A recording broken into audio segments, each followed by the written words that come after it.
मी थोडंसं राष्ट्रवादीचा जो कार्यकर्ता काम मिळली मी बघणार आहे की राजेश्वर यांनी किती नोंदणी केलेली आहे. राष्ट्रवादीच्या कार्यकर्त्यांनी नोंदणी केल्याशिवाय माझ्याकडे येऊच नका आणि इतर पक्षाला मला तो सांगायचा अधिकार नाही. भाजपच्या आल्यावर ते युती म्हणून मला त्यांचंही काम करावं लागेल, शिवसेनेचे म्हणून त्यांचंही काम करावं लागेल आणि कॉमन मॅन त्यांचा राजकारणाशी संबंध नाही. ते कागद वाचल्यावर लक्षात येतं की काय त्या पद्धतीनं.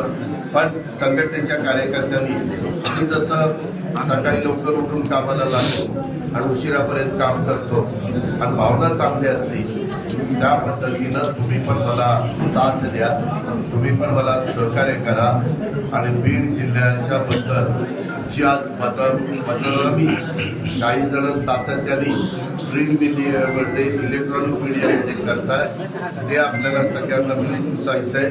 अजित पवार एकट्याने ठरवलं तर अजित पवारला ते शक्य नाही. त्याला तुमच्या सारख्या जीवाभावाच्या सहकार्याची साथ लागेल, इथल्या NGOची साथ लागेल, इथल्या जनतेची साथ लागेल, इथल्या वेगवेगळ्या घटकामध्ये काम करत असणाऱ्या सर्व मान्यवरांची त्या ठिकाणी साथ लागेल.